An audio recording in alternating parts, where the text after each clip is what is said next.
see you guys. You guys are fucking dangerous. Look at this guy. He's got respect for doing. There's 4 million people coming in.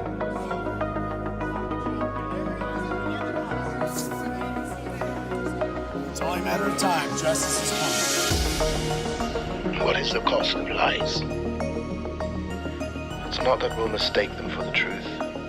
The real danger is that if we hear enough lies, then we no longer recognize the truth at all.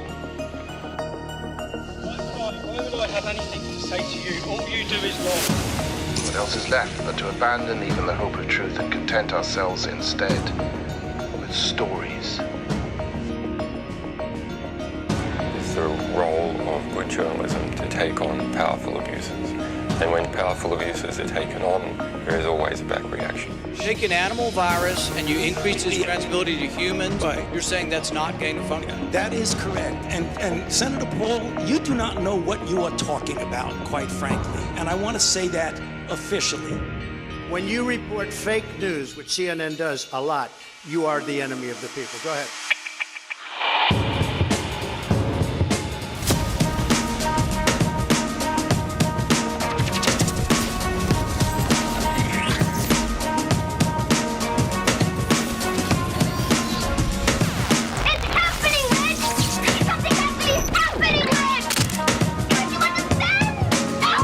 What I care about is the reality of goodness, not the perception of it. And what I see all over the place is people who care about looking good while doing evil.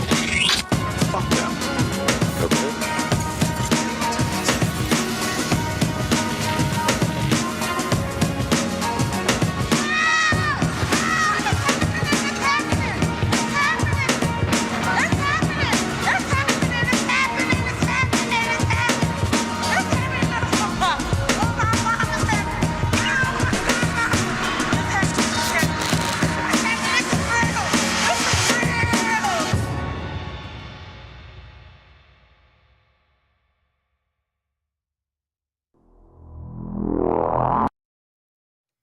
Welcome back, Habbening Bros. Happy American Turkey Day for, all the Ameri Bros watching. Who am I kidding? They're probably all eating their delicious turkey and yams and, reminiscing about how awesome colonialism was. If you Ameri Bros are watching this later, happy Thanksgiving. It's quite a lovely holiday. We don't really practice it here. Because, Europause, really, we are impoverished when it comes to holidays, but I hope you're all having an excellent turkey dinner with your loved ones, and hopefully there aren't too many fights around the family table. Tonight, we have, what have we got tonight? Yes! So the ONS in the UK, so these are all UK stories tonight, right? I tried to find something cool for the Ameri Bros, but there's not really much happening in Ameribro land at the moment, and then I remembered that most of you would be stuffing your faces with delicious turkey. So it's all the UK tonight. So, UK bros, this is for you. This is for you, Brit Bong bros. So the ONS has released a report, a revised report on UK inbound migration. And wouldn't you guess, I was so incredibly shocked by this, mate. I literally fell off my chair. Migration is massively larger than is being reported and is literally at an all-time high. Could have fooled me, mate. I go outside my door and literally all I see is like heritage English as far as the eye can see. Lovely coffee shops, game shops, knick-knack shops, no, it's like not a Turkish barber to be seen, bros. Yes.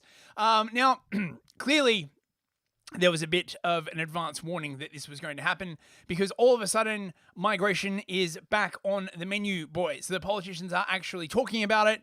Never mind that it's, basically sort of the linchpin for the UK's massive problems. They're like, so Kemi Badenoch came out and she's like, we got it wrong. It turns out, bros, that Boris and the last Conservative government did literally the opposite of what they said they were going to do. I know, I'm shocked, right? A politician doing the opposite of what they said they were going to do. Instead of decreasing migration, they massively increased it to the largest that it's ever been, presumably to, in response to their corporate backers or, to some sinister World Economic Forum agenda. It doesn't really matter. So, people have been responding to this. Keir Starmer came out and he's like, we're going to reduce migration. You know, he's saying all the right words. Of course, I don't believe a fucking word that they say anymore. So, you know, our second story is, wait, what is our second story? Yes, the UK is about to vote on the assisted dying bill. Do you have problems in your life? You know, have you considered assisted suicide? Now, you know, I mean, I would normally, I don't know, this is a complex issue. People who are dying of terminal cancer, you know, I wouldn't want to sort of say, oh, you know, you have to hang around and suffer. But if we've seen like what's been happening in Canada, this service is frequently offered to people who are, you know, just have problems that could be quite easily solved. And of course, this is the danger of this kind of like stuff. There's been a bit of advertising going around, and wouldn't you know, the campaign for the right to die is backed by a shadowy WEF affiliated glow organization. Who would have guessed? I'm just wow, such a surprise. And speaking of shadowy WEF glow organizations, our third story is on a new feed additive for cows that will reduce them farting, and thus it will solve climate change, bros. This time for real, I promise. Don't you worry. There's absolutely nothing wrong with it. It definitely doesn't get into the milk or anything like that. By the way, they're rolling it out into like a bunch of different supermarkets. Will you be able to, like, you know, figure out which milk has it or not? Maybe, maybe not. You know, like, why do you care, right? So yes, it's all about the UK tonight. Anyway, let's see who's in the chat. Bit of a brief intro tonight. On Rumble, we have Livia Drusilla, Fox39 Forever, Mikey, Bikey, Captain Crisps, Saddies, Sapiente. Did I mention Fox39 Forever? I think I did. Livia Drusilla. I think that's everyone. It's quiet night tonight, bros. DJ Based, good to see you, mate. I think that's everybody. On YouTube, we have Dawn Browning, and Budgie Burger. Wow, it really is a quiet night tonight, bros. And on Odyssey, we have Machine for Baked Beans. Hola, Senor Baked Beans. You might be confusing me with my Mexican uncle, Pablo Bina Tres. Oh, well, there you go. You know, it's an easy mistake to make. Today's meme, of course. Family, please, no politics at Thanksgiving. Me rolling up to the family Thanksgiving dinner talking about the gun-grabbing commies. The goddamn globalists. That's why turkey's so expensive. You know they're putting vaccines in the turkey. Yes, it's Thanksgiving night. Yeah, exactly. It's gonna be a quiet one, bros. That's okay. We press on regardless. Let's get on with the news. Also, no Empire of Lies tonight. Yiz is, eating turkey with her family. Yiz, if you're watching this later, I hope you are having a lovely time. Indeed, as I said, congratulations to all my Amera bros. Right, let's get on to it. On with it. What's going on here? Right. As you can see, this meme from Morgoth basically sums up the situation. Tories on immigration. We'll get it under 100,000. Thanks for the votes. Oh no! Lefties, lawyers, NGOs that we can't do anything about. Oh no, it's not like we can change the law or anything like that. We're just the government. Millions of Bomalians. Goodbye for now. We got it wrong, and the cycle repeats itself. And this is basically what's been going on from the Tories, which is why they deserve to be destroyed. Not that reform's going to be any better. The problem with reform is they're basically sucking up to the Tories at the moment. The Tories have all of the social levers, you see. They have all the nice clubs, all the, the lovely estates on the Isle of Wight. Please come up on the weekend and drink some champagne and, go shooting with Sir Fotheringham. We're really lovely people. And I'm sure they are, but your policies are bloody terrible and they're destroying the fucking country. So, this is the report that came out from the ONS. Long-term international migration provisional. So the numbers may be revised yet again. Estimates of UK long-term international migration year ending June 2012 to year ending June 2024. These are official statistics in development. Right. So it's a long-winded way of saying we finally have some statistics. Kemi Badenoch was trying to get ahead of this. I think just before the official release. Basically saying, sorry, we got it wrong, bros. Did you, really, at this point, right, we either have to believe that the Tories are either hideously malicious liars or so incompetent that they should never be let near the controls of government again. Neither is a good result and a reason why anyone should vote for them, in my opinion. Check it out. I believe our country is a beacon of light that shines all over the world. A place of security, opportunity, and prosperity, where people are treated equally. Millions want to come here, but we as politicians have to do right by the citizens of this country before anyone else. Our country cannot sustain... Wait.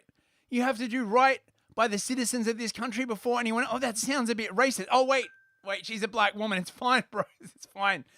She can be as racist as she wants, bros. Wow, God, it must be nice. I wonder if the government could start issuing, it's okay to be racist cards for those of us who were not fortunate enough to be born as melanated as Miss Kemi Obalongu Badenoku.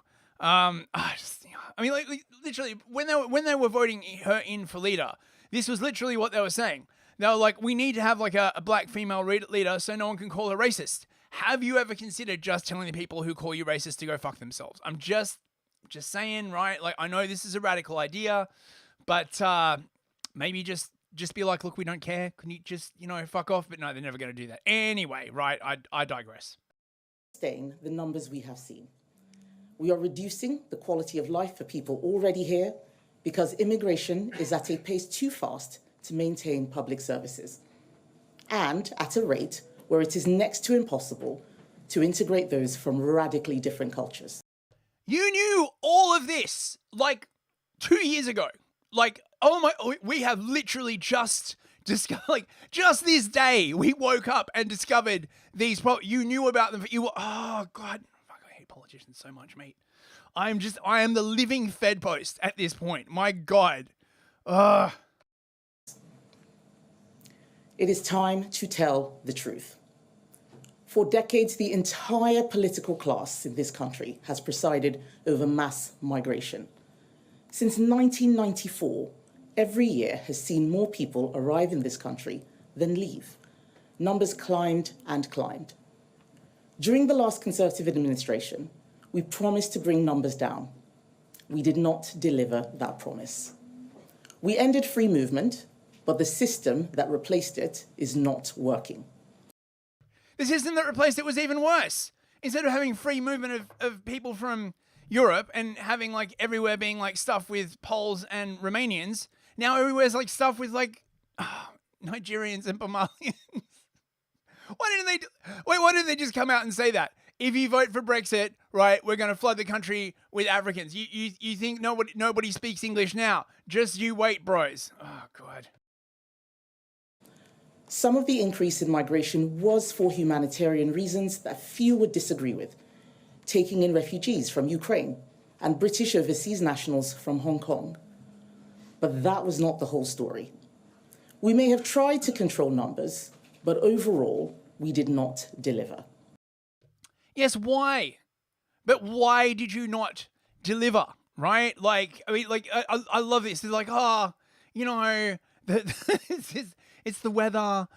We did not deliver. Why did you not deliver, right? Why did you never engage with the argument that was presented to you many, many, many times that, like, the managerial elite in, like, the Home Office and places like that were completely, like, screwing you over? Why didn't you fire a bunch of them, right? Like, they're probably like, we don't have the power to do that. Then what are you fucking good for? Like, what are you good for, right? If the Home Office controls border policy and you can't fire people at the Home Office, then why are you even pretending to be a government? Oh, God. It's fine. It's fine, bro. It's fine. Oh, that's it. That's the explanation from the Tory leader. We're sorry. I need that clip from South Park. The guy from BP. We're sorry. Sorry. Not fucking sorry enough. You're not fucking sorry enough. Not even by half. God damn it. So Farage basically came out in response to this and was like, I don't know why you would believe these people. And although I have serious issues with Farage, I think on this point he's right. If you've got net migration running at 750,000 a year, it's not surprising the size of the economy grows. But the income per head has fallen for the last 6 consecutive quarters. The penny is beginning to drop. Mass migration is making us poorer. Mass migration means our kids and grandkids can't get houses. Mass migration means rents are up between 20 and 30% in the last 3 years alone in this country. Mass migration means I almost missed this interview. The traffic is now so bad on our roads because 6 million more people live here than when the Conservatives came to power. Now, you can argue economics all you like, but I'll tell you something. This is now the 5th manifesto in a row from the Conservatives that has promised they'll reduce net migration. No one believes them. And Labour have almost nothing to say. If you've got net migration running at 3... Well, it turns out, actually, that Labour does have some stuff to say. Keir Starmer came out today and instead of talking about the far right, actually said he would do something about migration. I don't know. Sounds a bit racist. A white person saying that they should cut migration. I was reliably informed that anyone with light-coloured skin saying they wanted to control migration was far right and a racist and had no place in this society. Must be great to be on the left and just, you just change your position like whenever you want. No one fucking calls you out on it. It's fine. So here is Keir Starmer, the llama farmer harmer. He's got drama in his karma. Now, this is like a 6-minute thing. I think I'll play like about 3 minutes. This is potentially quite significant. Also note, he is saying all of the stuff that the people on the right want to hear. Now, I do not believe that... you can make an argument that from an old school Marxist perspective, immigration is bad because it dilutes the power of the worker. But, as I've said many times, I'm convinced these guys are Bolsheviks and they want a sort of racial revolution. Thus, I am incredibly suspicious that they're going to follow through with this. I think it's much more likely that what's happened is that he's been a little bit frightened by the petition going around and his numbers dropping. And he's like, well, what could we say, to make people think we're going to do something about it without actually doing anything about it? And this is his response. We immediately conducted an audit of the public finances, and we found a £22 billion black hole. Now... Fucking shove it up your £22 billion black hole, you bastard. The Independent Office of National Statistics has conducted vital work on the state of immigration and found the previous government were running an open borders experiment. As the ONS sets out, nearly 1 million people came to Britain in the year ending June 2023. That is 4 times the migration levels compared with 2019. Time and again, the Conservative Party promised they would get the numbers down. Time and again, they failed. And now the chorus of excuses has begun. We heard that from the Leader of the Opposition yesterday. But what we didn't hear, what the British people are owed, is an explanation. Because a failure on this scale isn't just bad luck. It isn't a global trend or taking your eye off the ball. No, this is a different order of failure. This happened by design, not accident. Ooh, did Keir Starmer just say that mass immigration was a deliberate plan? Oh, that sounds very far right. Somebody report him for hate speech.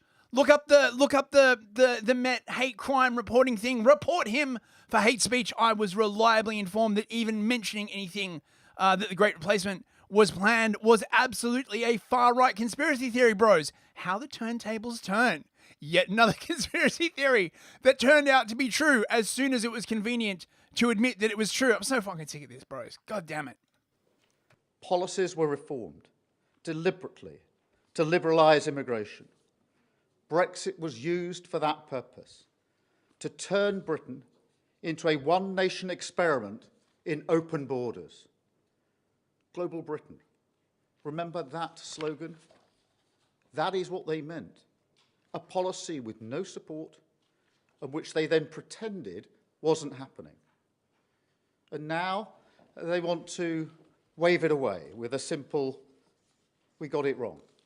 I mean, that's very rich coming from you, Mr. Starmer fucking head of the left, right? Like, when your ideological fellows were going around, like, literally prosecuting, fucking deplatforming and cancelling anyone who was like, oh man, mass migration is, like, really bad. You're going to go back and, like, start smacking up Hope Not Hate and be like, oh, what you did was, like, very, very bad? No, of course not. Of course not. Look, don't look back in anger, bros, right? Let's not dwell on the past, right? Let's think about more important things like slavery or the Holocaust or Windrush, you know, right? Like things that are so far back in the past that we can basically shape them to whatever narrative we want. Let's not think about recent things that happened with the people responsible when they're still alive. I mean, it could be like, you know, that might lead for calls for what's the left like to call it? Oh yes, accountability. Accountability, all about accountability. Fucking hell. Well, that's unforgivable. And mark my words, this government will turn the page. That begins in the economy, because you cannot separate this failure from their refusal to do the hard yards on skills, on welfare reform, on giving our young people opportunities, rather than the easy answers of looking overseas. Because clearly the vast majority of people who entered this country did so to plug gaps in our workforce, skill shortages across the country, which have left our economy hopelessly reliant on immigration. 2.8 million people out of work on long-term sickness. A problem taking your eye off the ball from their refusal to do that. Sorry, I hit the wrong thing. Did you say 2.8 million people out on long-term sickness? Gee, wow. It's a good thing there wasn't like a mass rollout of any kind of thing that would have made a whole bunch of people sick.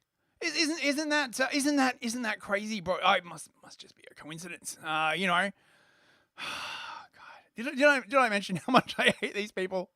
The hard yards on skills, on welfare reform, on giving our young people opportunities, rather than the easy answers of looking overseas. Because clearly the vast majority of people who entered this country did so to plug gaps in our workforce. Jesus fuck, he is a boring speaker. Like, even when I'm trying to do an impression of the guy, I still cannot be as boring as he. Like, I feel myself, like, just dying inside. As soon as I got to listen to more than, like, 2 minutes of this motherfucker talk, it's not even I keep interrupting him. That's my show. Oh, mate, if I was running Parliament, he wouldn't get 2 minutes into a speech before I'd shut him down and I'd be like, fuck you, buddy. I'm sure they'd love that. Skill shortages across the country, which have left our economy hopelessly reliant on immigration. 2.8 million people out of work on long-term sickness. A problem ignored, left to fester. 1 in 8 young people not in employment or education or training. Sectors of our economy, like engineering, where apprenticeships have almost halved in the last decade, while visas have doubled. So we're taking a different approach. We will publish a white paper imminently, which sets out a plan to reduce immigration. The Migration Advisory Committee is already conducting a review. Okay, so I suspect the devil is in the detail here, right? We're going to set out a plan to reduce immigration. What about all the people that are already here? Oh, well, you know, we can't do anything about that. You know, that would be mean and fashy and right-wing. So the 1 million people who have come in the past, like, year and a half, they get to stay, right? We're going to process all of their, asylum applications by just letting them stay. And then we'll reduce immigration to, like, oh, I don't know, 100,000 a year or something like that, right? You know, like, oh, my God. And they'll be like, we did it, Reddit. We reduced migration. Yeah, but like everywhere still looks like fucking India and Nigeria. Oh, well, you know, that's the price you pay for living in a big city. It is like very diverse and all. Oh, God. And where we find clear evidence of sectors that are over-reliant on immigration, we will reform the points-based system and make sure that applications for the relevant visa routes, whether it's the skilled worker route or the shortage occupation list, will now come with new expectations on training people here in our country. We will also crack down on any abuse of the visa routes. For far too long, we've been casual about malpractice in our labour market, which sends a clear signal overseas that we're a soft touch. Well, no more. Our rules will be enforced. Any employers who refuse to play ball, they'll be banned from hiring overseas labour. And I'm pleased to announce today a new security agreement between Iraq and the UK. Right. Yep. Okay. That's enough. Right. I'm literally falling asleep on my own bloody live stream. Right. That's not good. Just to summarize what we were saying. Not Rachel Reeves. Who's the foreign? Not the foreign secretary. Who's the other horrible woman? Not Angela Rayner. One of the strong Labour womans is over in Iraq at the moment, basically giving them money, to like stop the trafficking gangs, and probably having a few words on the new Iraqi law that reduces the age of marriage to 9 in line with Islamic custom. Look, it's very diverse, bros, right? I don't understand why they don't embrace the diversity of different cultures. Fucking hell, mate. Oh, God. Right. Now, wait, hang on. Is this... Oh, no, wait. This is the same thing. Why have I got this open twice? Don't worry, bros. There's not going to be an arbitrary cap or anything like that, right? That would be very, very bad. Right? Like, we don't want to get caught up in numbers and stuff like that, right? Look, I want to see immigration come down significantly. And I said that before the election, I said that during the election, I say it again here today. So that means bearing down on the influences that have driven it up this high with the measures that I set out a moment ago. We had a supposed cap in place for the best part of a decade, and it didn't have any meaningful impact on reducing immigration. So, yeah, that's because the Home Office was like literally disobeying the government. Right, but now, because the Home Office are massively full of lefties, but now that like Labor's in power, God damn it. Mass Creation Broadcast, there's not going to be an arbitrary cap, there's going to be our arbitrary cap. Yeah, exactly, right? Someone else was like, 100,000, you're being optimistic. Yeah, well, I just plucked that out from the middle of my head, but you're probably right. I don't think setting an arbitrary cap, which is what previous governments have done, is the way forward. But do I want it significantly to reduce? Yes, I do, and that's what our plan will achieve. So you want it to significantly reduce, but you're not going to give us a number by how much it should be reduced by. Gotcha. Right. Yes, you wouldn't want to be held accountable. Now, I wonder if this sudden turnabout when it comes to migration has anything to do with this. This is the petition to call a general election. I covered this last show, and as you can see, it's nearly at 2,900,000. It's getting up there. Now, Livia, you said that this petition is open until May. You fed me fake news, Livia. In fact, it will be debated on the 6th of January. So it's definitely not going to be open until then. I mean, it does say deadline until the 20th of May, but I presume they're going to shut it down when they debate it. So maybe it was semi-fake news. Maybe now that the government has decided that they would respond, it will be shut down at that point. They got to shut it down at some point, bros. This is starting to get embarrassing, mate. Like, 3 million people signing a petition. It's not good for the legitimacy, bros. This basically started a whole bunch of other people saying yet again, all of the stuff that we already knew about immigration. This is Matt Goodwin. Well, we've just learned that net migration into Britain is shockingly at 728,000 people. That means 728,000 more people are coming into the country over the last year than left. That's bigger than a city the size of Glasgow. The mass uncontrolled immigration policy that Labour and Keir Starmer are now presiding over, but the Tories put on steroids, that is continuing. We've even learned that 86% of all migration into Britain today is coming from outside of Europe. Much of it is low skill, low wage, culturally incompatible forms of migration, people with very different values, beliefs, traditions, and religions. This is not only making us poorer, it's undermining our social fabric. We need change, and we need change now. We've also learned that the number crunchers at the Office for National Statistics have been underestimating migration by over 150,000. They can't even competently manage this issue. We need an end to the extreme policy of mass uncontrolled immigration.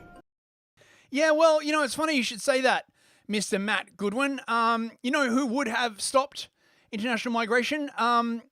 Someone in politics who is far right. You spent so much time battling against the far right, and now you reap the consequences, and so do we all. This is the Office for National Statistics on their Twitter account.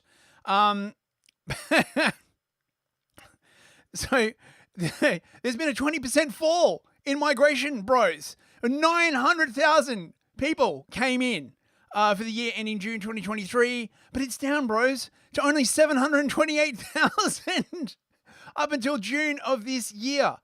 Fucking hell, look at this shit. Look at this shit. And, you know, and they've got like estimates. You know, they're estimating like, you know, more people will leave, that migration will like go down. You know, I mean, I don't know how the hell they're estimating this. Honestly, they suck at estimating stuff. They revised the estimates. It's just terrible, bros. It's terrible.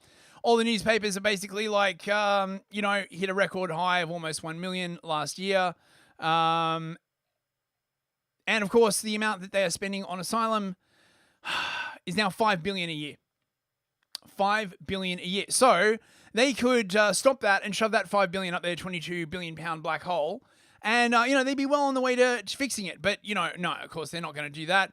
Why don't we punish the farmers instead and tax more of the money-making people? And then, of course, they're surprised when the economy goes into the shit up. Because the funny thing about government is when they want to stop any behavior, they tax the shit out of it. But when you tell them that by taxing economic activity, they're reducing economic activity, all of a sudden they're like, huh? What? Well, it doesn't work like that. Everybody knows the more you tax people, the harder they work. No, they fucking don't. 5.4 billion, apparently, right? For 2023, 2024. My fucking God. And not only that, right? A very, very significant number of these people are not even joining the workforce. So this idea that, oh, we need to import all these people to do the jobs that we can't fill, it's bullshit, right? The number of foreigners actually in the workforce has only risen by about less than 10% in the entire time since, 2010, which is probably like, 1.5 million people, maybe even more, probably 2 million. So they're a very, very large number of them are basically coming and going on benefits, right? Over the 6 years, only 500,000 of the net non-EU migration, 3.1 million people in the last 6 years. Great. Awesome. And everyone's wondering why housing prices are so high. And speaking of which, this is the assumption that the ONS and the government has been using for their infrastructure planning, right? So when they look into the future and they try and plan for infrastructure, they are basically planning this on being a net migration of 165,000. So literally a tenth of the number of people. That's how their infrastructure planning is working.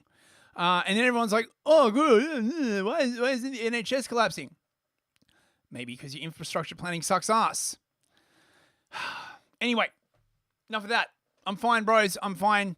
Invite 1 million Bamalians into your home. It's cultural. It's cultural, bros. They'll teach you, great things about their home country. Things that you could never have learned in a civilized society. Right. Enough of that. Second story tonight.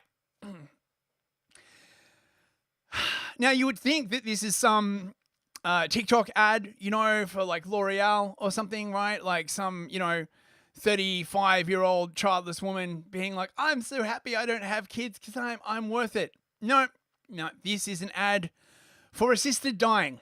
My dying wish is my family won't see me suffer and won't have to. Yay! I'm gonna die. It's very white of you to be like that. Where's the diversity, bros? And just to give you an idea, these ads are all over the London Underground right now. Now you can see the Samaritans have basically been putting stickers over these with their suicide hotline saying like, call us, don't kill yourselves. Oh my God, it's the most clowniest of clown world, mate. Oh, I need one of those stickers with the Pepe on the ball, like juggling or something like that. I don't think this has got any sound, but check it out. This is the London Underground at the moment. As you can see, I think this is, Oxford Circus or something like that. As you can see, the Samaritans have just been like putting their stickers all over it, being like, don't kill yourself, phone us instead.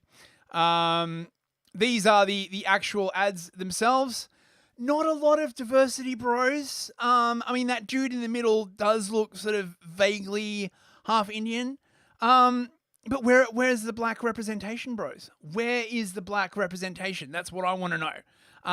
Could it be deemed a little bit racist to suggest that people of that kind of color might wish to assisted dying after their intergenerational trauma with slavery and everything like that?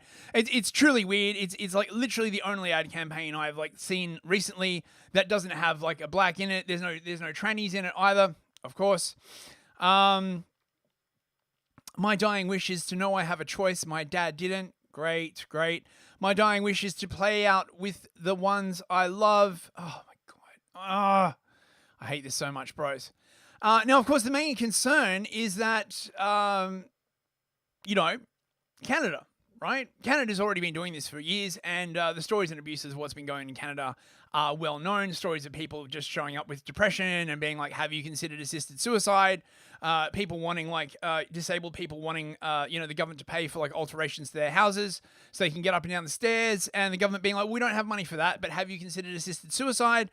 And of course, this lovely ad that came out from a charity that was pushing MAID is what it's called in Canada, Medical Assistance in Dying. Tell me what you notice about this ad, bros. Last breaths are sacred. When I imagine my final days, I see bubbles. I see the ocean. I see music. Even now, as I seek help to end my life, there is still so much beauty. You just have to be brave enough to see it.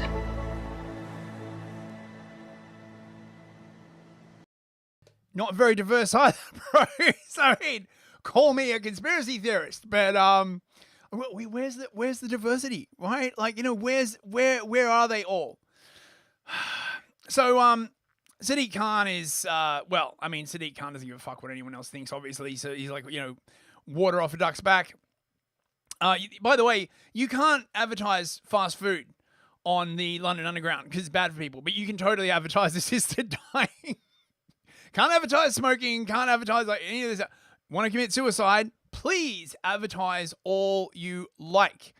The ads for campaign group Dignity in Dying are part of a push on MPs to vote through Kim Leadbeater's controversial assisted dying bill ahead of its first debate in the Commons tomorrow. So it's a private member's bill. I think that's a way of saying that the government can neither confirm nor deny whether they want this to go ahead.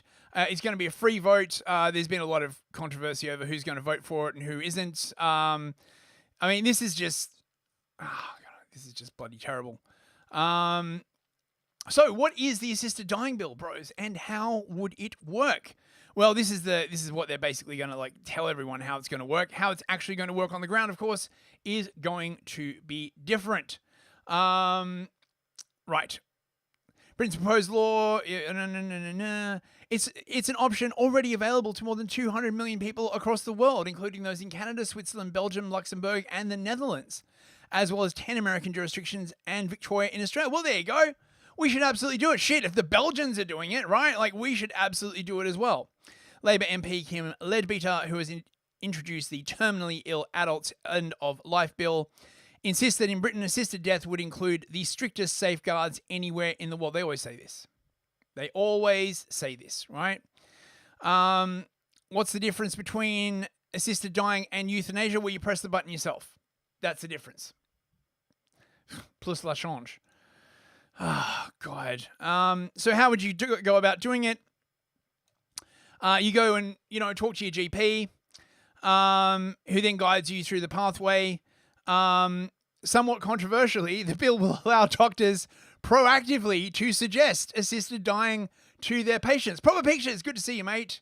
So, you could be going to your doctor and the doctor would be like, have you considered suicide?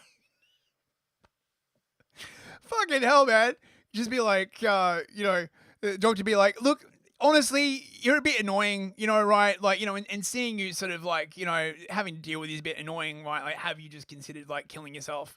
Will the doctors get paid for this? I mean, this is the real question, right? Will the doctors get a kickback if they, scoot you off to the death pod?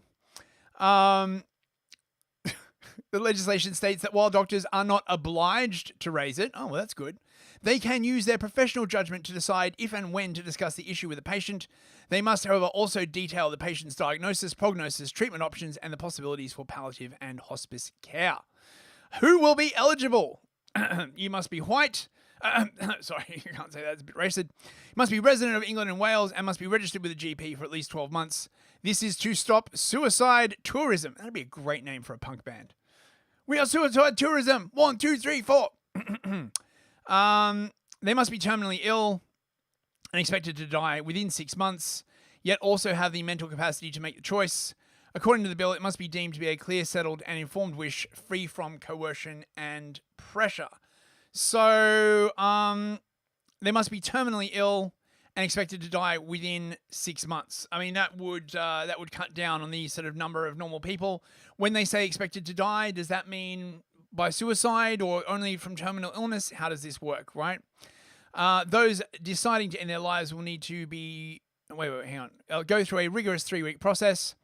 The bill specifically excludes those with disabilities or mental illness alone. Okay, so there you go, right? So being mentally ill is not enough. I mean, for now, right? Like, let's see how long this stays, right?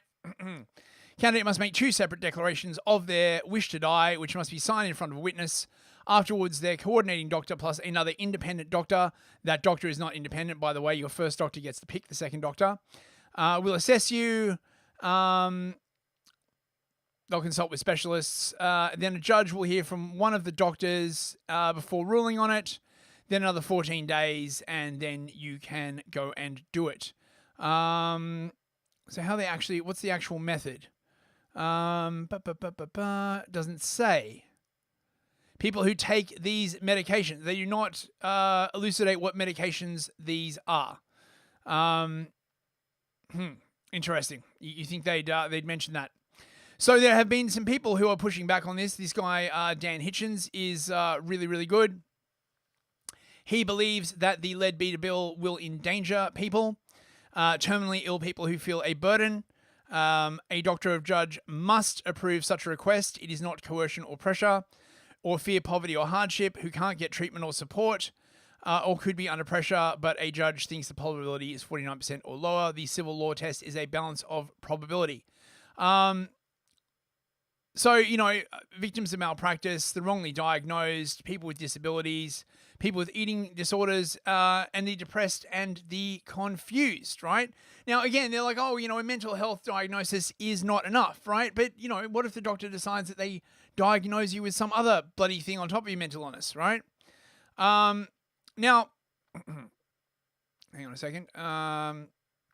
Also, there are quite big problems with the bill, apparently. So the sponsor of the bill, Kim Leadbeater, has been basically saying, there's a very clear, strong initial discussion with the patient, but the actual wording of the bill is different. What a surprise. According to the actual bill, doctor can ascertain by whatever means that the request is cleared, settled, informed, and voluntary. So it's basically down to the doctor. The first doctor handpicks the second independent doctor. A High Court judge. The bill does not say this. Leadbeater told Politics Home her own expectation is a High Court judge in the first few years, but then afterwards it would be a district judge once it starts spinning up. A High Court judge who would have to speak to one of the doctors. The bill says they would not have to speak to them, but must hear from and may question them. Very, very different. She's saying there will be robust training, but in the bill it just says that the Secretary of State may specify training if they want. There's no specification on court fees. And as far as eating disorders, she says not in the bill, but eating disorder experts say that wording of the proposed UK bill fails the public safety test. Now, you're not going to believe this, bros, but it turns out that this is basically backed by a group called More in Common, which is like one of these like foundations. And one of their core aims for many decades has been the depopulation of the planet. Imagine my shock. Since 1967, they've given nearly $500 million through their population program. Let's have a look, shall we? God fucking damn it. What the hell has it done to my browser? It must realize that I don't like them. More in Common is a non-profit organization committed to advancing the common good of the societies in which we work. Fuck off. We are independent of partisan and political interests. Yeah, somehow I fucking doubt that. They receive funding from foundations. Yeah. The Robert Bosch Foundation, the European Climate Foundation, Fondation de Crédit Mutuel, the Open Society Foundation. There's a fucking red flag. I'm surprised they haven't gotten money from the Gates Foundation, to be perfectly honest. This is Charlotte Gill, quite a good journalist. I follow her on Twitter, would highly recommend. One of the few female autists that are out there. She's in basically talking about the sinister forces behind More in Common. But look, we've heard this story before, right? A whole bunch of money appears out of nowhere for some crazy ad campaign that will destabilize society. And when you look into the money, it turns out it's some weird goddamn glow org. Never heard that before, right? Oh, God damn it. Evil Author 1776. Good to see you, bro. Oh, by the way, I didn't do my shilling. Please, if you've got any spare Thanksgiving shekels, please donate through Entropy. You can send Bitcoin or Monero or Odyssey coins is also good. Rants on Rumble. Any kind of monies would be appreciated. Help me put towards the Toiki. So yeah, I mean, oh my God. They're just, oh my God. I've just heard this story so many times by this point, right? Like, but don't worry, bros. Jess Phillips is on the case. You can't stop progress, and assisted dying, letting the government kill people is basically progress now. So I can't express enough how thoughtful and kind and calm my constituency conversations have been on all sides. I have taken representations from people who very much are for this and very much against it, and there hasn't been a crossword and I have to say the debate has carried out with dignity and kindness.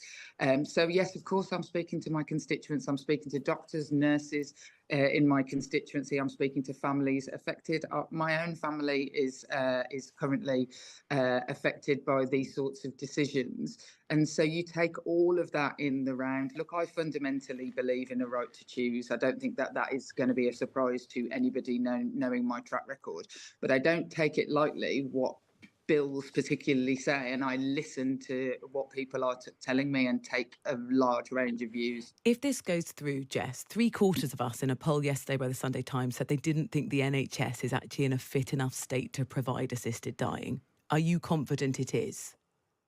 I don't look. I think that if you look at all the reports, like the report by Lord Darcy recently, the NHS is not in a fit enough state, and that is why the government is investing 26.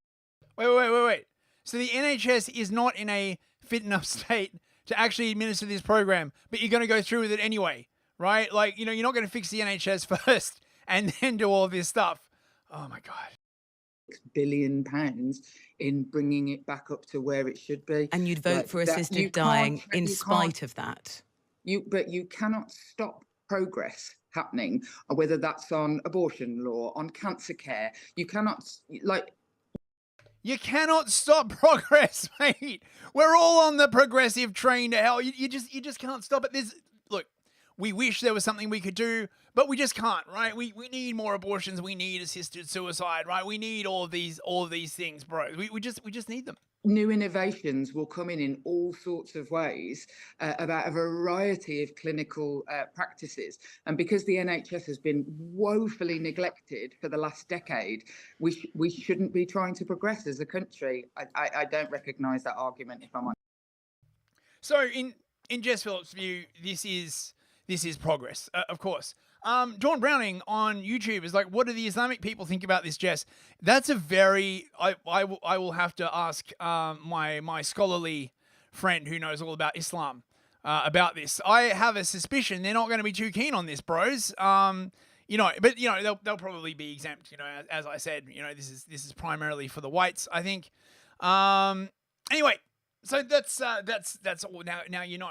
Tomorrow the bill is being debated on. I will keep you guys informed on how this goes. There should be some very, very interesting clips out of Parliament on this. Our final story of tonight. Running a bit late. Have you always wanted more crap in your milk, bros? Are you concerned about cow farts changing the weather? Are you too stupid to realise that the fraction of a 1% sort of emissions that UK farming gives to the world is a complete, ridiculous... Why the fuck are we even doing this? Well, then maybe you might like to buy supermarket milk that is now going to be made with a methane-reducing feed additive. Oh, sounds delicious. Sounds delicious. We're going to stop the cows from farting by selectively... I'm not sure if it actually selectively kills bacteria in the gut or whether it reacts with the methane that is produced. Either sounds great. You know how much I love the science and how I trust the science, right? Anything that comes out of some shady Dutch lab that's being funded by Bill Gates, I'm all for it, mate. I'm all for it. Fucking line me up. So this is a trial from Arla Foods, a new collective project with Morrison's, Tesco and Aldi to trial the use of Bovear. I believe that's how you pronounce it. Bovear? What is Bovear, I hear you ask? Well, it reduces CO2 emissions by 30% per cow. That's 30% less cow farts to go towards the magical changing of the weather. Made by this company, DSM Firmenich. Just look at that happy woman of color juggling oranges, right? You know everything they do is great. They know a thing or two about progress, bros. Oh, mate, I'm loving this already. They have sky high ambitions. Properly globo homo.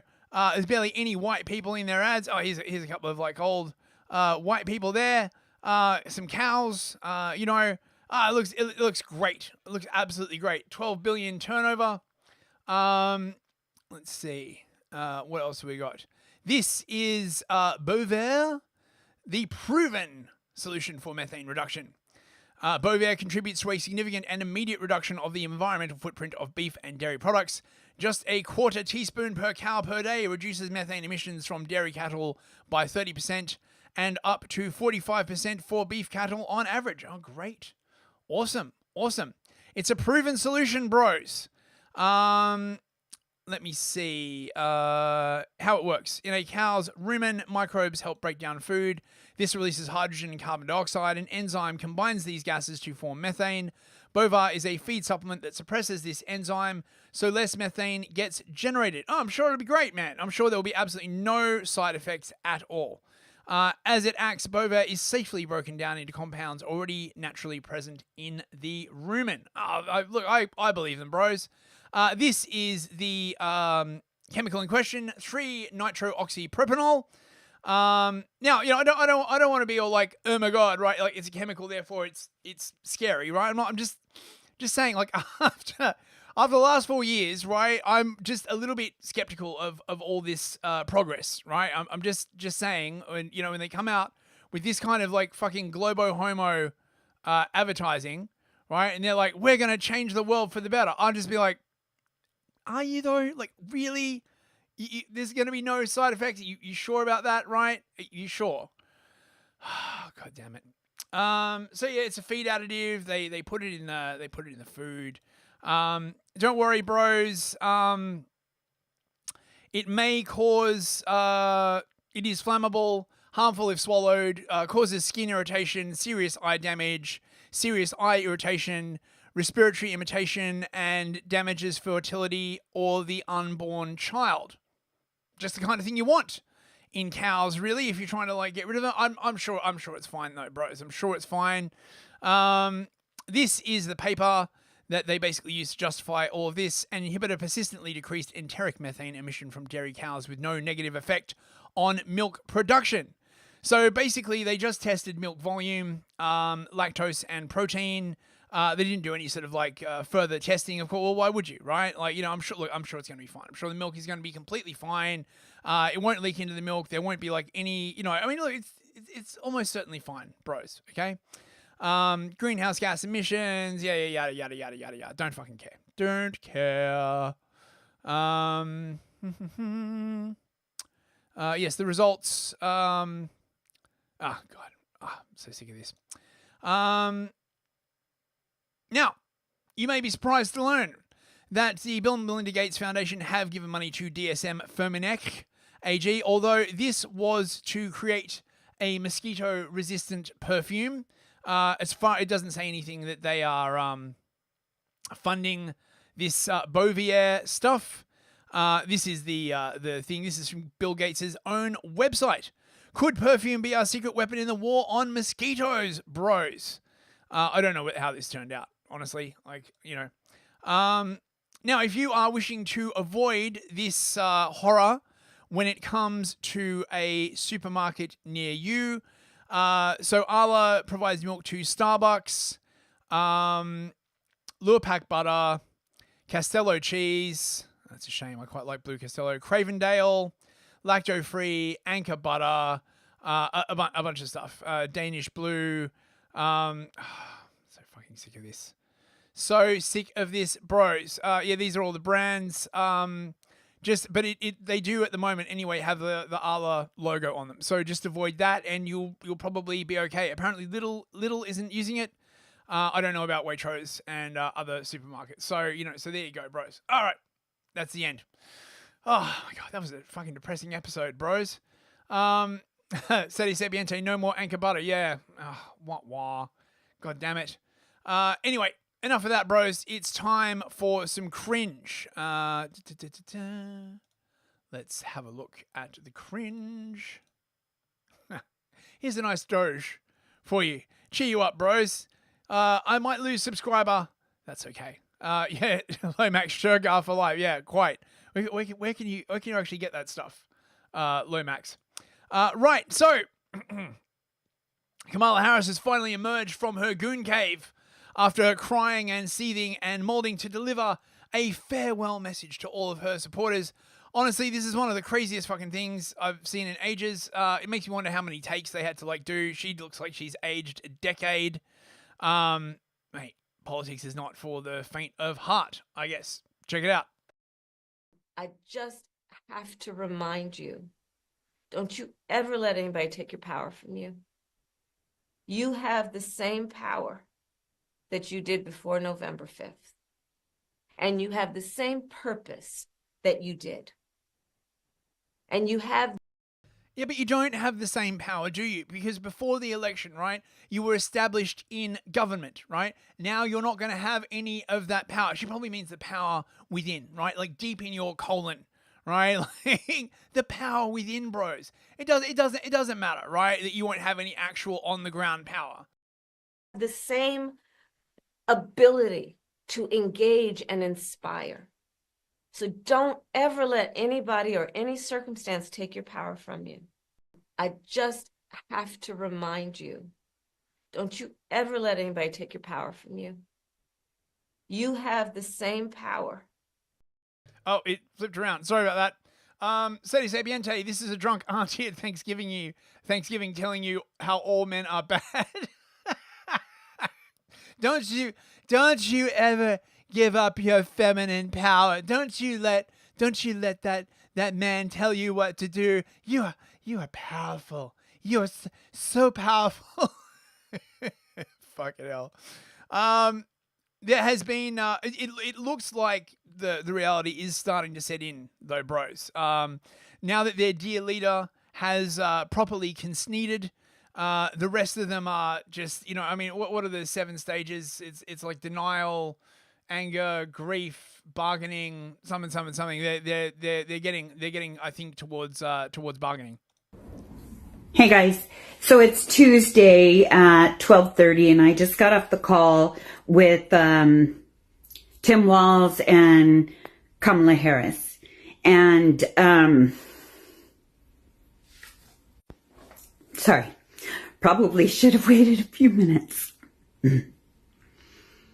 So first Tim Walz came on and thanked us, you, for everything that we did to help. And then Vice President Kamala Harris came on and said that we raised almost $1 billion with a B dollars, which is a record. And she said mostly not to lose heart, that we have some tough days ahead of us, and that hard work is good work and that we need to keep it up. We can't throw in the towel. Could you though? Could you throw in the towel? I mean, it would be bad for us content creators, but I mean, like, have you considered throwing in the towel and, I don't know, going on vacation or something like that? Just take a rest for a while. Go and get some me time. It was an extremely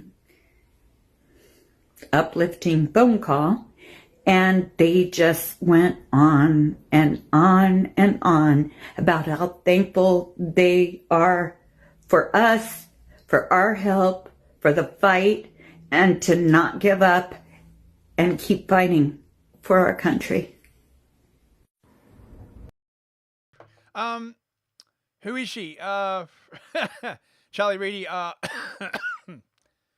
Dawn Browning. Who is she? I've got no idea.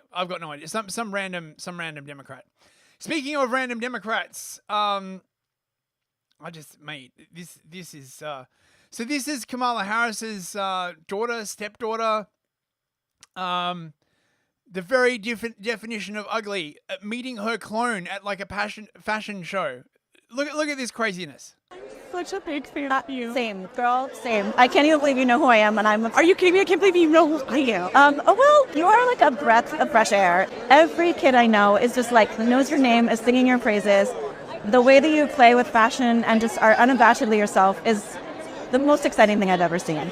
What are you wearing? Okay, so I'm wearing Coach tonight, and what's so special about this is made of hand-spun yarn out of all of their old fabric swatches. They really just understood my style and my whole ethos of sustainability. What has been the biggest influence on your style? Most of my inspiration is like objects. I'm a collector. I have like tchotchkes all over my apartment. Same, it's a problem. No, exactly. I'm like, why do I need another figurine? Because they're cool. So these are all yours? No, these are Coach. Oh, okay. These are mine. Oh, what has it been like for you, this whole thing? Like, how are you feeling? I'm feeling good. I'm feeling happy to be here and just celebrate fashion and celebrate Stuart. And honestly, this feels like home. I'll be rooting for you and your family, and we're so like honored. And you're an absolute beacon, bright light. Love it. Oh God, why uglify yourself like that? She probably looked like relatively pretty if she put in some effort. Oh my God. That's probably misogyny, right? Speaking of retarded leftists, for the Ameri Bros in, I think this is in New York, who wanted to go to the Thanksgiving parade. Well, nah, you don't get to.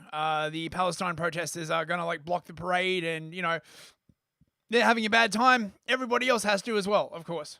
Free Palestine! Free Palestine! Free Palestine!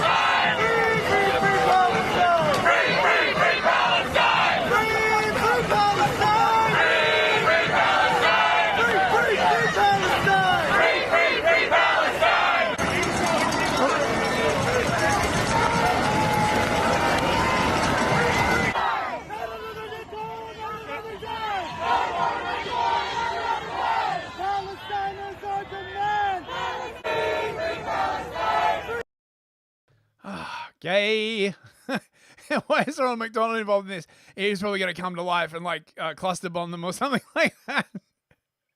Now you may be aware, as I was saying before, of the sort of Jeetification of the UK. Now it's not just the culture or the language clash that creates problems, but also sort of a fundamental inability to understand things that most sort of 130 IQ or even 100 IQ Anglos would take for granted. Now in this case, this man is using a remote doorbell. Most people would be familiar with the idea of this technology. You have a camera and a microphone linked to your mobile phone. So if you're not there, you can speak to whoever's at your door. This concept is clearly beyond this Pajita. I'll just check it out. Hello. Hello, I'm cleaner. You're supposed to come at 12 o'clock. It's 11:30. I'm not home at the moment. So? Yeah, we agreed for 12 o'clock. That was the arrangement. Yeah, I've got the confirmation email. Not late. Yeah, but you're early. There's no one home. I can't let you in the house. I'm doing some errands. Not my problem. I came early. I punctual, very punctual. I came early to clean, to do my job. You open the door, I clean. Yeah, but like I said, I'm not home because you came at the outside of the appointment time. Listen, I am here. Are you going to let me in? Well, I just told you I can't let you in because I'm not home. You're gonna have to go and come back at 12. No. What do you mean no? I wait till you open the door, but I get paid from 2 minutes ago when I came here. I get paid per minute. You get paid per minute. Yeah, but it's 11:30. I can't pay you from now. You're supposed to come at 12. No one. You're not cleaning. You're not doing anything. You won't let me in. How to clean? You want me to clean sky? You want me to clean sky? Oh, dude. Yeah, no, clearly not getting the concept of a remote doorbell. Now, this is like funny. The National Press Club of Australia, they don't like Joe Rogan bros. Indeed, the entire mainstream media is so intensely butthurt by the existence of Joe Rogan. It's just, it's insane. Check this out. I have a question about Joe Rogan, and you've sort of touched on elements of this in the US. He's obviously the world's most popular podcast host. He has 3 billion listeners. He's sort of managed to successfully capture that bro market in America. And his influence is such that in the wake of the US election, the Democrats have said that one of Kamala Harris's mistakes was that she didn't appear on his program. So I'm just wondering if you had any observations about what's behind the Joe Rogan effect, how you believe he's managed to so successfully capture this huge market. And then for us here in Australia, how would or should the ABC be going about capturing that kind of audience? Oh, I've got suggestions, random journalist lady. Number 1, tell the fucking truth. Number 2, stop demonizing the local Australian population. Number 3, stop being a fucking government mouthpiece. Number 4, stop phrasing every single article and news thing you do as if it's pitched to like a 90 IQ idiot. Just for a start, right? You're free to not take my advice, but no, they're not going to ask me, of course, because I'm not part of the Australian Press Club. Now, am I? I'm just some filthy conspiracy theorist live streaming from my basement. Yes, I'm here and I'm part of the problem. I'm happy to be part of the problem. Look, I'm not sure that I'm the right person to respond to that question. I am not a consumer or enthusiast about Mr. Rogan and his work. Shocking. I am not one of the 3 billion, and I'm unlikely to be 3 billion and one anytime soon. I mean, does he think 3 billion people watch Joe Rogan? It's not 3, it's the views. Oh my freaking God. This motherfucker doesn't even understand the difference between views and watches. Mate, but even if there are 3 billion people watching, I'm certainly not one of them, right? That those 3 billion people have no place in our society. What, are you going to fire them all into the fucking sun? Have you considered? God damn, man. I think people like Mr. Rogan prey on people's vulnerabilities. They prey on fear. They prey on anxiety. Yes, you heard it here first, bros. The ABC and the Australian mainstream media have never preyed upon people's fear and anxiety. You're fucking kidding me. That's literally all they do. Oh, my God. Maybe, fifth, suggestion, have some fucking self-awareness. They prey on all of the elements that contribute to uncertainty in society, and they entrepreneur fantasy outcomes and conspiracy outcomes as being a normal part of social narrative. I personally find it deeply repulsive. And to think that someone has such remarkable power in the United States is something that I look at in disbelief.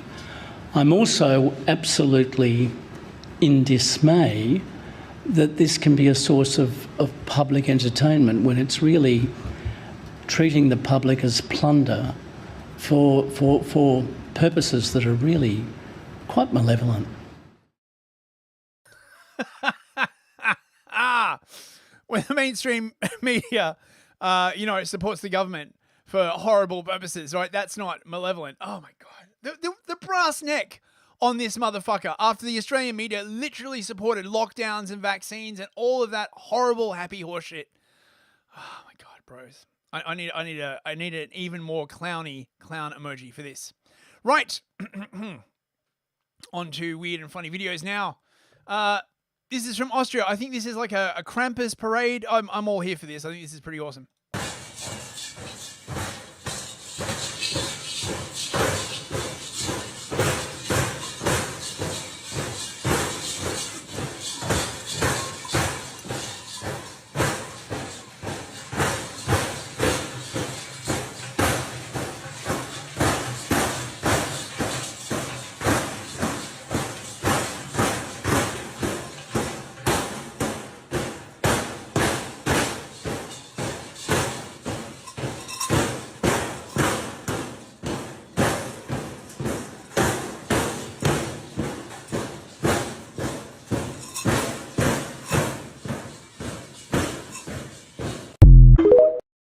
Yeah, those suits do look comfy, crisp. I gotta say, it'll be like nice and warm and toasty in your Krampus suit, and you can scare the fuck out of the children as well. So, Right, we got a bunch of like Thanksgiving videos now for you Monero bros. If you're like watching later, there's a bunch of like just weird stuff going around on TikTok, so a bunch of it's quite funny. All right, have we memorized the oven schedule? Check. Yam, 2:45. Mashed potatoes, 4:45. Green bean casserole, 5 o'clock. You know what I love about Thanksgiving? What's that now? It's silence. Yeah. We're almost there. Nobody panic. We got this. Okay. Did you remember the marshmallows for the yams? Oh my gosh. You didn't remember the marshmallows? Oh my gosh. The marshmallows. Oh my gosh. Please, no marshmallows. I will get the marshmallows. Do not do this again. I'm just saying, if you cared about Thanksgiving, you would have brought the marshmallows. Oh my gosh. You did not just say marshmallows. Yeah, there's weather coming in. Take it back. Take it back. God. Peaceful. Yeah, sure is. Yeah, what a nice day. This storm's really coming in. The potato skin's jammed up the disposal. Honey, give me 10 more seconds. Okay. Flip the switch. Hey! Holy smokes. That is hot. Is Yeah. this going to be save the kids around and whatnot? That's okay. I'll play defense. I'll keep them away. You know what? I'm going to change first. Good idea. We did it! Everything is completely ready for dinner. Cheers to us. The turkey. Oh, Jerry is going to deep fat fry the turkey in the garage. Oh, my heart. I'm sure. 3, 2, 1.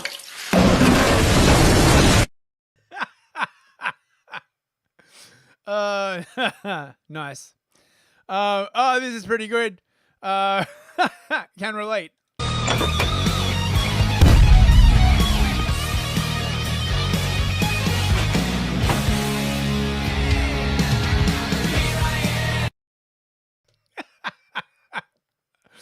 This would be me. It's the other half of my family.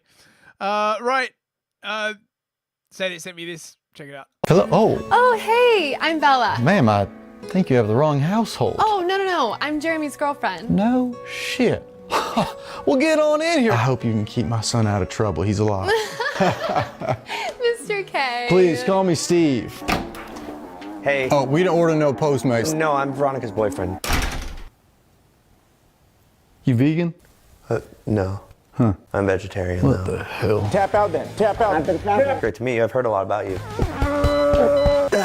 Honey, he's drunk. You make a move with my daughter. I make a move with my revolver. Sir, I'll always be respectful to your daughter. Well, give her something. Get out. Sorry. Get out. Yep. Get out. So you a cat guy? I actually have 3 dogs. Huh. Well, you look like a cat guy. Thank you. Nope. Not a compliment. Not on my watch. Boom, shakalaka. So you got a job? Oh yeah, I work in HR. Oh, Jesus Christ. Honey, he's a snitch. Are you even watching the game? You just seem angry at me. What do you want to watch? A hot dog eating contest? Oh, stop! Sir! You packing? No, I have a baby dick.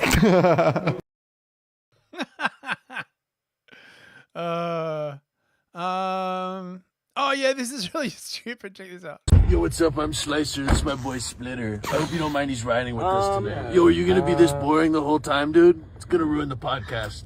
You're recording a podcast. Yeah, Splitter, did we get the intro?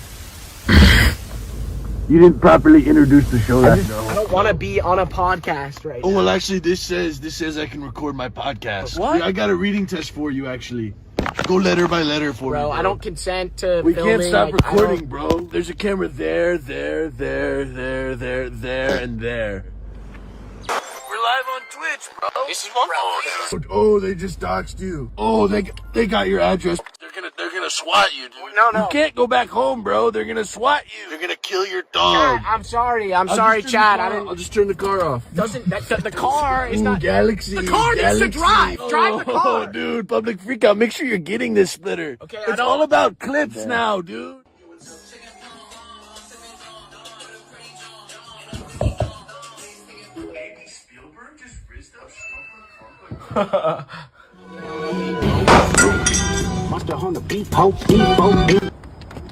For loser? For Luke, yeah? Okay, weird. Now, any of your friends have TDS? There is help available, apparently. Action made you feel on a scale from 1 to 10, with 10 being Nazi.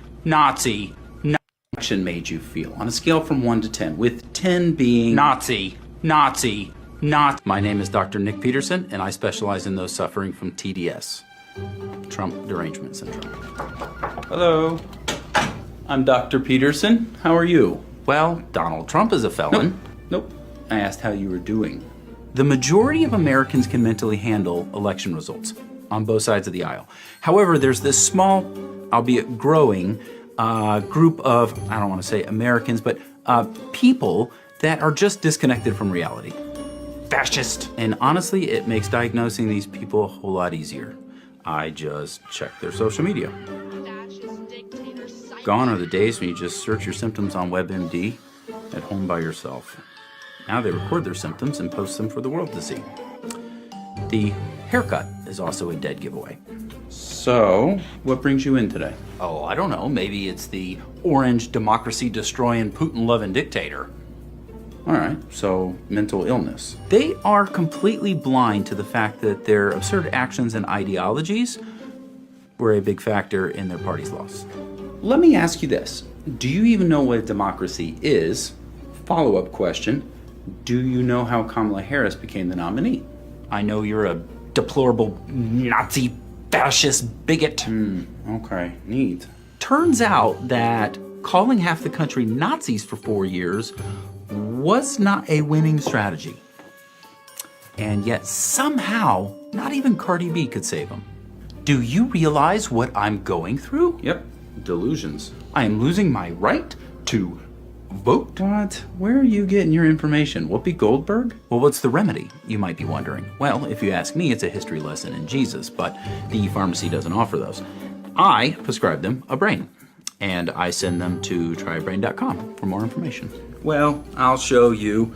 I'm moving to Canada. That'd be great. And I'll be shaving my head. Oh, that's... no. And one last thing, I'm going on a sex strike. Your loss. Oh no! Loving it. Loving it. Trying to imitate the cops, I guess. And, all right, you see that? Just like that.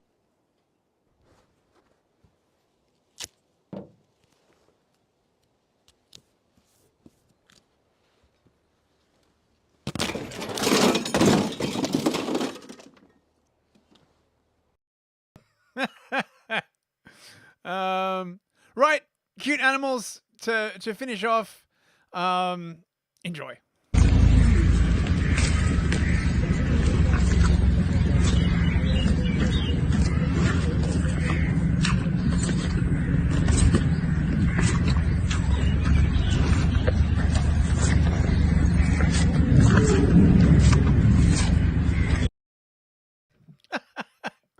Never seen that before.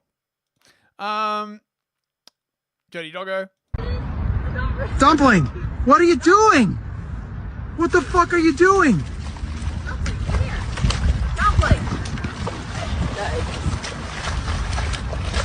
You missed a spot. There's one spot on your bed. There you go. Now you're totally covered. Dumpling, Dumpling.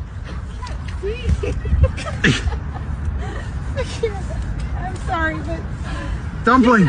Shake. What? Dumpling, shake. What are you doing? Dumpling. Dumpling. She can't see. Shake. Shake. Shake.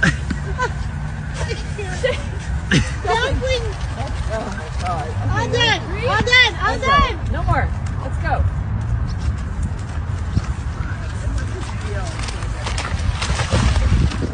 Dumpling, what the fuck are you doing?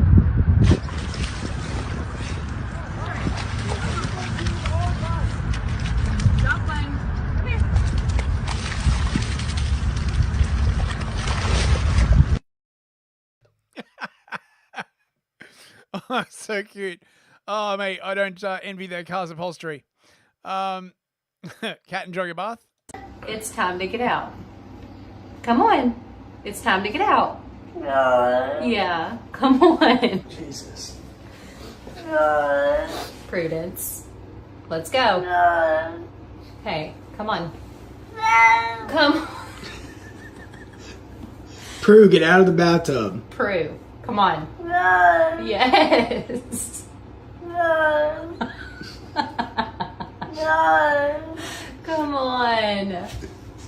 Come on. She's not happy about it. No. Come here, let me draw you. Come here. No. Dude. Cat food dilemma.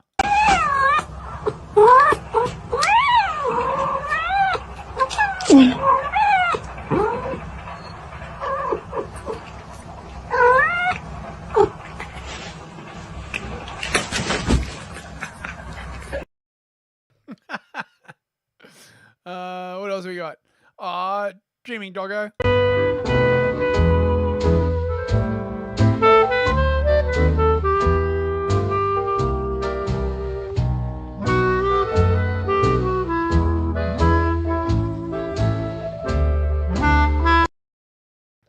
Aww.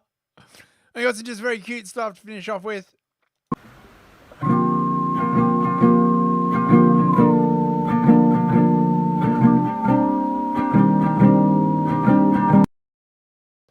Let's see, what else we got? Oh, this is cute. I don't know whether these are hamsters or not, but they're adorable.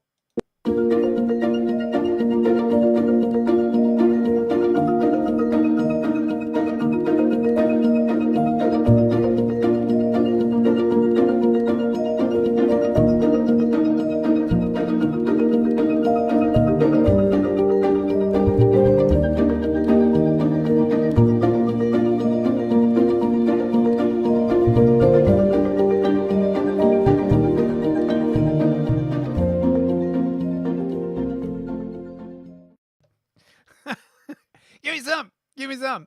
And our final cute animal video of the night. This is just very wholesome. Somebody loves me the way that I am.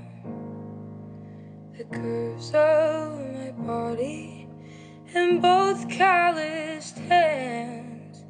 Somebody chose me a forever friend. Don't have to settle and straighten my hair. Aww, that's so wholesome. Right, that's the end of the show, bros. Thank you so much for coming. Happy anniversary. Happy Thanksgiving to all the Ameribros. Quick shake of the American flag. Let's have a quick goodbye to everyone in the chat on Rumble. Sadie Sapiente, Fox39 Forever, Lomax. Who else we got? Mikey Bikey, thanks for coming, mate. Mass Creation Broadcasts, Captain Crisps, Livia Drusilla. Is J Chief a Loophole around? I hope he's around. Anybody else? I think I mentioned Fox. I think that's everybody in Rumble. Yes. On YouTube, we have Dawn Browning, Budgie Burger, Charlie Reedy. I think that's everyone. It's very, very quiet tonight, bros. Thank you so much for coming, though, those who did. And on Odyssey, Flying Axe Blade, good to see you, mate. Machine for Baked Beans. Oh, what is with my mouth tonight? DZTV, I think you're new, mate. Thanks for coming. J-Con, are you new as well? Return of the White Warden, I think, is in chat as well. Tasia. It's good to see you guys. Thank you so much for coming. Oh, and just the final thing, if you're on Rumble and you're not subscribed, please subscribe to the channel. I've been looking at my metrics, and I'm getting as many views as I have subscribers, which is like really weird. So could use some more subscribers. Anyway, I will be back on Monday. No Empire of Lies tonight due to Thanksgiving-ness. Have a wonderful weekend. I'll see you all Monday. Good night, bros.